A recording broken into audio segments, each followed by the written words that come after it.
Hello दोस्तों, मेरा नाम है प्राजिता और आपका evidyarthi.in में बहुत बहुत स्वागत है। उम्मीद है सब अच्छा कर रहे हो, बिल्कुल ठीक हो। और जैसे कि आप जानते ही हो, हम लोग पाठ कर रहे थे आपका पाठ 9 क्षेत्रीय संस्कृतियों का निर्माण आपके इतिहास की किताब से। तो उसके बहुत सारे विषय हमने पहले से ही कर लिए थे, नहीं देखा तो आप उनको जाकर जल्दी से देख लीजिएगा। और अब हमारे पास विषय आ गया है राजपूत और शूरवीरता की परंपराएं। तो ये पाठ कुछ ऐसा ही है दोस्तों, हर तरीके के विषय है इसके अंदर। जगन्नाथ मंदिर के ऊपर था, भाषाओं के ऊपर विषय है, और आगे जाके पीर और मंदिर के ऊपर विषय होगा, शायद लघु चित्र के ऊपर भी विषय है, बहुत सारे अलग अलग विषय है ना। तो अब हम राजपूतों के ऊपर आ जाते हैं। खैर याद तो करना पड़ेगा, पाठ के अंदर है ही, बहुत अलग अलग विषय होते हैं ना, तो याद नहीं होता अच्छे से। अगर एक ही विषय पे पूरा का पूरा पाठ होता है तो बड़ी आसानी से याद होता है। जैसे पाठ 4 ले लीजिए, वो पूरा मुगल साम्राज्य पे था, है ना। तो हमें काफी हद तक राजपूतों के बारे में पहले से ही पता है, क्योंकि मूवीज काफी हेल्प कर देती हैं। हमारी जो इतनी बढ़िया बढ़िया बॉलीवुड ने मूवीज बना रखी है ना, उससे काफी मदद मिलती है। जौहर दिखाया है, सती प्रथा पे तो अभी तक इतनी बनी नहीं है, जहां तक मुझे लगता है पुरानी बनी है वो मैंने देखी नहीं, पता नहीं, लेकिन सती प्रथा पे मैंने कोई अभी तक देखी नहीं है। ठीक है, तो राजपूतों के बारे में सब जानते ही हैं। आन बान शान के ये राजा होते हैं, राज के पुत्र होते हैं, इसलिए राजपूत कहलाते हैं।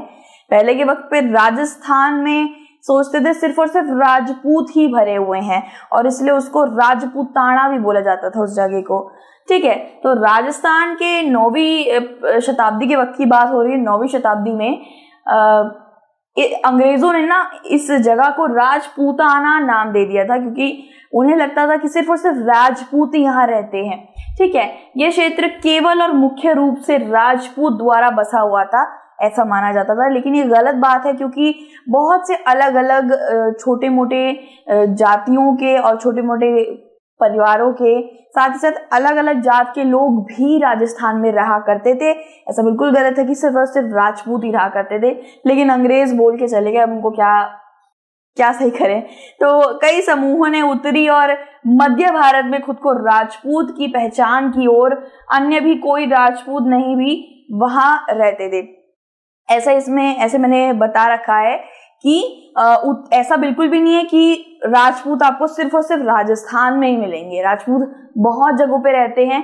उत्तरी भारत में भी आपको बहुत सारे राजपूत मिल जाएंगे, मध्य भारत में भी आपको बहुत सारे राजपूत घराने मिल जाएंगे, और अब तो हर कोई कहीं ना कहीं रह रहा है। कोई दिल्ली में रह रहा है, मेरी कितनी सारी दोस्त है जो दिल्ली में रहती हैं, वो राजपूत हैं। ठीक है, और ऐसा बिल्कुल नहीं है कि सिर्फ और सिर्फ राजस्थान में राजपूत ही रहते थे, और भी अन्य जाति और मजहब के लोग भी रहते थे। तो परंपराएं शासकों के आदर्शों और आकांक्षाओं के साथ घनिष्ठ रूप से जुड़ी हुई थी। इनके यहाँ बहुत अलग अलग तरीके की परंपरा होती है, अनुष्ठान स्वरूप चलते हैं।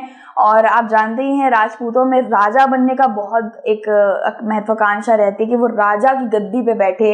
ठीक है, शूरवीरों में नाम आता है राजपूतों का। साथ ही साथ 8वीं शताब्दी में राजस्थान में विभिन्न राजपूत परिवारों का शासन था। पृथ्वीराज एक ऐसा शासक था।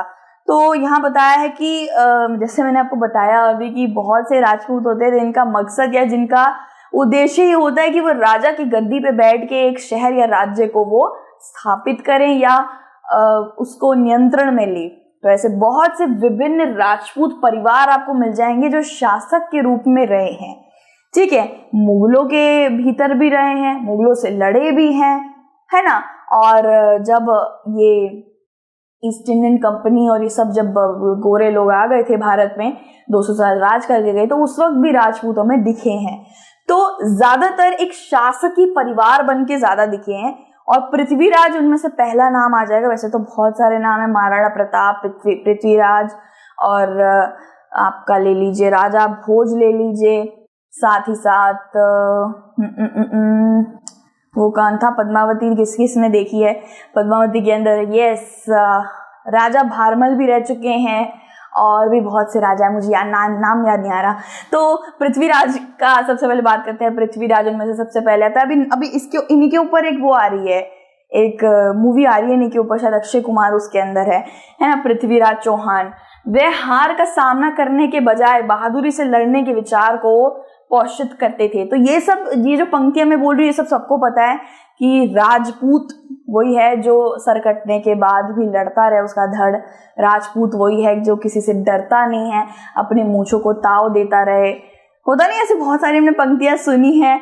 और यहाँ भी यही बताया जा रहा है कि बहादुरी से सामना करने वाली कौम आती है राजपूत, और मौत को गले लगा लेगी, लेकिन वो किसी के सामने नतमस्तक नहीं होना जानती। राजपूत नायकों की कहानियों, कविताओं और गीतों में दर्ज की गई है। राजपूतों के बारे में बहुत सी बातें, गीत बनते हैं उनके ऊपर। और मुझे एक कविता याद थी यार, क्या कहते हैं, चेतक के ऊपर थी। महाराणा प्रताप का जो घोड़ा था चेतक, जिसकी मृत्यु हो गई थी। बहुत बहुत ज्यादा बुरा लगता है जब ये कुछ ऐसा देखती हूँ उसके ऊपर। तो महाराणा प्रताप के ऊपर पूरा ऐसे कविता याद थी, 5वीं कक्षा में मैंने पढ़ा था, अभी तक मुझे याद है। से रणवीर चौकड़ी भर भर कर चेतक बन गया निराला था, ऐसे करके पूरी कविता याद थी मुझे। तो राजपूतों के बारे में आपको गाने मिल जाएंगे, और ज़्यादातर गाने वो रजवाड़ी गाने नहीं होते, राजस्थानी भाषा में जो होते हैं, कड़े से की कड़े से, ऐसे करके थोड़ी भाषा आपको पता ही होगा। कुछ मेरे प्यारे प्यारे बच्चे मुझे बोल रहे होंगे, मैम मैं राजपूत हूँ, मैम मैं राजस्थान से हूँ। तो मेरे भी बहुत दोस्त हैं जो राजस्थान से ही आते हैं, और मैं राजस्थान में खुद भी जा चुकी हूँ।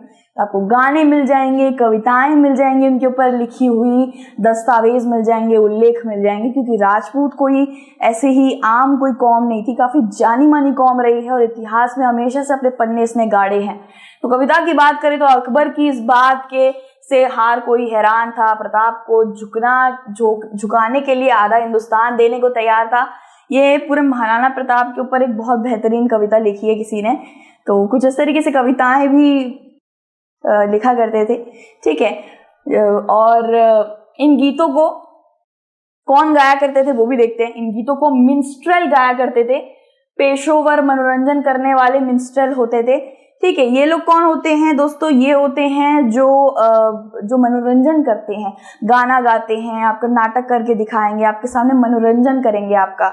तो यही लोग होते थे जो इन गानों का अनुसरण करते थे, इन गानों को याद रखते थे। हमने घड़ी पहनना भूल गई दोस्तों, माफ करना। तो चलो वो छोड़ो, आप दूसरी वीडियो में घड़ी दिखेगी। मुझे बहुत बोलते हैं आप मैम आप घड़ी पहना करो, आप बहुत अच्छे लगते हो। तो ये जो होते हैं, इनका जो मैं बात कर रही हूँ, ये लोग मनोरंजन करने वाले लोग इनका गाना सबसे ज्यादा गाते थे, कविताएं गाते थे, कविता को गाना बना देते थे, और लोगों तक वो चीजें वो सुरक्षित रखते थे अपने पास, लोगों तक फैलाते थे, जितना फैला सकते हैं राजपूतों के लिए लोगों तक फैलाते थे। और ये इनके द्वारा ही सुनाया जाता था ये गाना बनके। उन्होंने अपनी यादों को संरक्षित किया और लोगों को प्रेरित किया। तो उनका यही उद्देश्य रहता था कि वो इन गानों से लोगों को प्रेरित करे, लोगों को ये गाने सुनाए, जिससे ये छवि उनके दिमाग में रह जाए, उनको याद रह जाए, है ना। तो कई लोग इन कहानियों को वीरता, निष्ठा, मित्रता, प्रेम आदि के प्रदर्शन के रूप में चित्रित करते थे। तो क्या होता है ना, हमारे जैसे विद्यालय में नाटक वाटक नहीं करते हम लोग, जैसे किसी गांव की चीज पे नाटक करा, बिरसा मुंडा पे करा, गांधी जी पे, ऐसे बहुत सारे नाटक हम लोग करते हैं, अनुष्ठान मनोरंजन ये सब करते हैं, है ना। तो वैसे ये लोग भी करा करते थे। ये लोग गाने, कविताएं, या फिर उस गाने को एक तरीके से कोई नाटक जैसा बना देते थे, और उसके अंदर मित्रता, प्रेम, शत्रुता, वीरता, निष्ठा, हर चीज डालकर वो सबका मनोरंजन करते थे। जैसे ले लीजिए, राजपूत राजा है, वो ऐसे तलवार मार रहा है, उसके तीरों की शैया पे वो सो गया, और फिर वो अमर हो गया, अजर हो गया, ऐसे करके पूरा नाटक करके दिखाते हैं, है ना। और ये लोग कौन होते हैं? लोग कलाबाजियां भी मारते हैं। ये लोग मनोरंजन किसी भी तरीके से करते हैं सामने वाले का। वो कलाबाजी मारेंगे, नर्तक बने रहेंगे, नाचेंगे, या फिर संगीत गाएंगे, या फिर नाटक करेंगे, बस इनको मनोरंजन करना होता है। और ये मनोरंजकार होते हैं जो इनके सारे गानों को, कविताओं को याद करवाते हैं, दूसरों को प्रेरित करते हैं गा गा के, ठीक है। तो इन कहानियों में महिलाओं का क्या भूमिका है भाई? अब भाई इतनी ज्यादा राजाओं वाजाओं की बात कर ली, उनकी वीरता की बात कर ली है, तो महिलाओं की बात नहीं होगी? जरूर होगी। तो भाई महिलाओं को कभी, मैं खुद से अब अपनी टिप्पणी नहीं दे रही हूँ, महिलाओं को जैसे चित्रित करा गया है मैं वैसे ही आपको समझा रही हूँ कि या तो महिलाओं को कारण माना गया है दुश्मनी का या हिफाजत का। या तो एक पति अपनी बीवी को हिफाजत दे रहा होता है, उसे सुरक्षित कर रहा होता है सामने वाले दुश्मन से, या तो वो कारण बन जाती है किसी की प्यार का, या तो वो पसंद आ जाती है किसी को। पहले के वक्त में बहुत होता था। पद्मावत देखिए तो मेरा इशारा समझ गए होगे कि उसमें ऐसा दिखाया है, मैं ऐसे दर्शक देख के मैं आपको बता रही हूँ कि इसमें से दिखाया है कि वो जो राजा थे, ठीक है, तो राजा की बीवी जो थी, बीवी पसंद आ गई थी, क्या नाम था उसका, देखिए नाम में भूल गई, मैं दिमाग में ही नहीं आ रहा क्या नाम है, बहुत वक्त हो गया वो मूवी देखे, ठीक है। तो खिलजी, अलाउद्दीन खिलजी, तो अलाउद्दीन खिलजी को भाई पद्मावती पसंद आ गई थी। ऐसा बताया जाता है, कोई ठोस सबूत नहीं है कि ऐसा हुआ था, लेकिन बताया जाता है ऐसे कि पसंद आ गई थी। ऐसा भी बहुत बार होता है कि एक रानी के पीछे बहुत से युद्ध हो जाते हैं भाई, तो उन्हें कभी कभी संघर्ष के कारण के रूप में माना जाता था, जिसका अर्थ है महिलाओं की रक्षा के लिए कोई लड़ता था, तो कोई उन्हें प्राप्त करने के लिए लड़ता था, ठीक है। जीवन और मृत्यु में अपनी पति का अनुसरण करने के लिए महिलाओं को वीर के रूप में दर्शाया गया है। महिलाओं को हमेशा एक वीरता की कसौटी पर ही देखा गया है, क्योंकि या तो मृत्यु के घाट उतरती हैं, या तो वो अपने पति के साथ हमेशा उनका साथ देती हैं। एक ही पति चुनती हैं और उसी के साथ अपना देह त्याग देती हैं, ठीक है। या तो उनका पति जीवित रहेगा तो वो उनके साथ रहती हैं, और अगर पति की मृत्यु हो गई, क्योंकि पहले युद्ध बहुत होते थे, मृत्यु हो जाती थी, तो वो खुद को भी आग में झोंक कर खुद को भी समर्पित कर देती थी। ऐसी होती थी पहले की वीर महिलाएं। उदाहरण के लिए ले लीजिए, सती प्रथा के लिए उन्हें अपने जीवन के साथ इसका भुगतान करना होगा। अगर वे वीर आदर्शों का पालन करना चाहती हैं तो सती प्रथा ले लीजिए, साथ ही साथ जौहर भी ले लीजिए।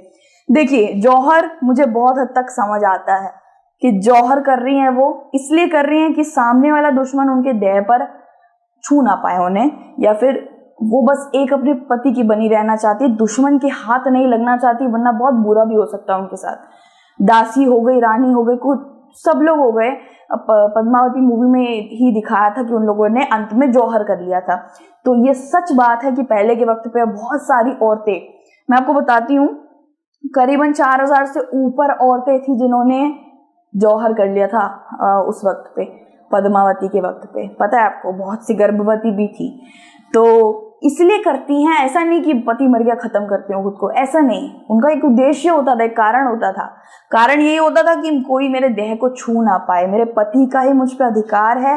वो सामने दुश्मन शायद मेरे साथ कुछ भी कर सकता है, शायद वो मेरा दुर्व्यवहार करे मेरे साथ, या मुझे दासी बना दे, या कुछ भी कर सकता है मेरे सामने, ठीक है। या फिर किसी भी बच्ची के साथ ऐसा करे, कुछ नहीं पता, दुश्मन कुछ भी कर सकता है, या तो मार देगा, या तो उनका क्या होता था कि मैं अपने देह को तो दूर, अपनी परछाई तक को छूने नहीं दूंगी, खुद आग में भस्म हो जाऊंगी। राख तक नहीं मिली थी पद्मावती की, ऐसा बोला जाता है। ऐसा अलाउद्दीन खिलजी को राख तक नहीं मिली थी, ऐसा बोला जाता है, क्योंकि वो तो भस्म हो गई थी। तो कहा जाता है, माना जाता है कि ऐसा हुआ भी था, या फिर ऐसा कहा जाता है ये पहेली है, गण रचना है, पता नहीं, ठीक है। तो लेकिन हमारा मनोरंजन करती रहती हैं और हमें एक सीख भी देती रहती हैं कि कितनी वीर महिलाएं थी पहले के वक्त की। पद्मावती छोड़िए, और भी ऐसी महिलाएं थी जिन्होंने बहुत पहले ही जौहर कर लिया था, वो तो सच बात है। पद्मावती रानी, इनका माता का मंदिर भी बना हुआ है, तो शायद ये बात मुझे जहां तक लगता है 100% सही है। तो बात रही जौहर की। जौहर जहां तक मुझे लगता है पहले के वक्त पे शायद ये सही चीज करते थे, उनका अधिकार था, वो उनका मन था कि वो अपना खुद से देह त्याग रहे हैं, क्योंकि अब उनके पति की मृत्यु हो चली है और सामने दुश्मन खड़ा है, उनको कुछ भी कर सकता है। लेकिन इसकी सती प्रथा, ये तो अभी भी आप देखिए इस पर रोक लगा हुआ, बिल्कुल बंद है ये तो, अब तो बिल्कुल ही बंद है। ये शायद मध्य 18वीं शताब्दी में ही बंद हो गया था, ठीक है। 1860 के बाद ये शायद बंद कर दिया था राजा रवि वर्मा ने। इसमें ये था कि एक औरत को शैया पे सुला देंगे भाई, चिता पर उसके पति के साथ। ये माना जाता था कि अब पति खत्म तो ये भी खत्म, यहाँ दुश्मन थोड़ी ना, यहाँ कोई उसके साथ कुछ करने थोड़ा वाला है, यहाँ तो वो सुरक्षित है, अपने सास ससुर के साथ रह सकती है। लेकिन यहाँ पे नहीं होता था ना, यहाँ पे राजा जो भी सामने दुश्मन, वो कुछ भी कर सकता है। यहाँ तो वो जी सकती हैं। विधवा है तो क्या वो आज के वक्त पे भी देख लीजिए, बहुत सी विधवाएं हैं, विडो है इनको कहा जाता है, वो भी तो जी रही हैं, जीना खत्म नहीं हो जाता पति की मृत्यु के बाद, आपको जीना पड़ता है, अब या तो अपने बच्चे के लिए या तो अपने माँ के लिए, बाप के लिए, सबके लिए जीना पड़ता है। तो यहाँ गलत बात है। देखिए कैसे करके यहाँ पे ये सब त्रिशूल वगैरह लेके खड़े हों, क्योंकि कभी कभार औरत को मन ही नहीं करता था मरने का, वो कहती थी मुझे जीना है, लेकिन ये लोग उसे जबरदस्ती उसे बिठा के जला देते थे, वो चीज़ बहुत गलत। और यहाँ कोई जबरदस्ती नहीं होती थी, यहाँ महिला खुद जलती थी। ठीक है दोस्तों, ये मैंने अच्छे से आपको समझा दिया, क्योंकि दोनों तर्क, दोनों में देखिए दोनों ही बहुत अलग हैं, दोनों ही भस्म हो रही हैं, लेकिन दोनों के पीछे कारण बहुत अलग है। ठीक है, ये आधुनिक काल की तस्वीर है, जब उस वक्त कोई युद्ध बुद्ध नहीं हो रहे थे, दुश्मन नहीं थे, और ये तब की तस्वीर है जब युद्ध दुश्मन थे, सामने दुश्मन खड़ा है, वो कुछ भी महिला के साथ कर सकता है। ठीक है दोस्तों, तो सती देख लीजिए, जौहर हमेशा वीरता की निशानी ही माना जाता था। ये लोग जो जलाते थे सती माँ को, ये सती माँ कहा जाता था इस महिला को, और ये लोग जो जलाते थे उसको सती मैया कह के चिल्लाते थे और उसको वीरता की निशानी दे देते थे। इसलिए बहुत सी महिला भस्म हो भी जाती थी, ये सोच के कि मैं थोड़ी मशहूर हो जाऊंगी या फिर मुझे लोग याद रखेंगे सती माता के रूप में। ठीक है, तो पता नहीं, इसमें बहुत तर्क हो सकता है, बहुत तर्क वाले ये दो विषय मैंने आपको बताया, जौहर और सती प्रथा। लेकिन मेरी तरफ से मैं भी एक लड़की हूँ, मेरी तरफ से देखा जाए तो शायद जौहर सही है, सती प्रथा सही नहीं है, इसलिए बंद हो गई है। ठीक है, बंद हो गई, अच्छी बात है। इसके बाद वाला जो विषय आएगा वो है क्षेत्रीय सीमांतों के परे कथक नृत्य की कहानी। तो भाई कथकम के ऊपर जाएंगे, तो जो कथक सीखते हैं वो जल्दी इस वीडियो को देख लेना, पिछली वाली, ये जो आने वाली है उसको देख लेना, क्योंकि मुझे पता है बहुत से बच्चे कथक सीखते हैं, है ना। तो दूसरी वीडियो में जल्दी से मिलते हैं, अपना ध्यान रखिएगा, be happy, be positive, God bless you always. और नोट्स जो मैं लिखती हूँ आपको ekvidyarthi.in में मिल जाएंगे, सारे नोट्स बने रहते हैं। ठीक है, तो ध्यान रखना, बाय।